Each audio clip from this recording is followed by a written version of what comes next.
On July 17, 1812, British forces surprised and captured Fort Mackinac in one of the first engagements of the War of 1812. The fall of Mackinac Island opened the upper Great Lakes to a British invasion. For the next 2 years, U.S. forces fought to regain control of the region. They turned their attention to Mackinac in the summer of 1814. Commanded by Lieutenant Colonel George Croghan of the Army and Commodore Arthur Sinclair of the Navy, 750 American soldiers and sailors left Detroit in early July, bound for Mackinac aboard 7 warships. After a 3-week voyage, the American fleet arrived off Mackinac Island. Sinclair's warships first attempted to bombard the fort, but were unsuccessful due to the fort's height above the water. Croghan then ordered his troops ashore on the north side of the island around noon on August 4th. British commander Lieutenant Colonel Robert McDowell marched his troops and their Native American allies into defensive positions on a low ridge in the center of the island, where they waited for the Americans. Shortly after 3 p.m., American troops encountered the British, and the Battle of Mackinac Island began. As Croghan deployed his troops, they exchanged musket and cannon fire with the British.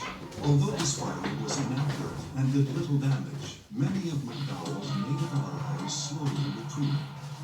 McDowell also received false reports that the American warships were moving to attack Fort Mackinac, forcing him to temporarily withdraw some of his troops. Just after 4 p.m., Croghan ordered his second-in-command, Major Andrew Hines, to attack the British left flank with nearly half of the American troops. As they moved towards the British, these troops were ambushed by native warriors who had remained in the woods. Holmes was killed instantly, and several other men were severely wounded. In the confusion of the ambush, the remaining Americans charged across the battlefield as British troops advanced and fired on them. As casualties grew, Croghan ordered a retreat to the American warships, ending the battle. McDowell and his men had successfully defended Mackinac Island. Holmes and 19 other Americans were killed in the battle, while over 50 were wounded.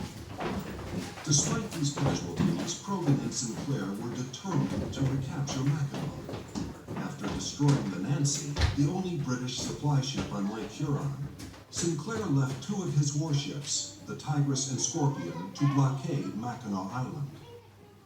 Near starvation, the British mounted a daring night raid and captured both vessels, bringing much-needed food and supplies to Fort Mackinac.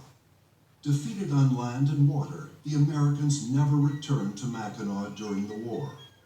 Only the Treaty of Ghent, which ended the war in December 1814, returned the fort and island of Mackinac to the United States.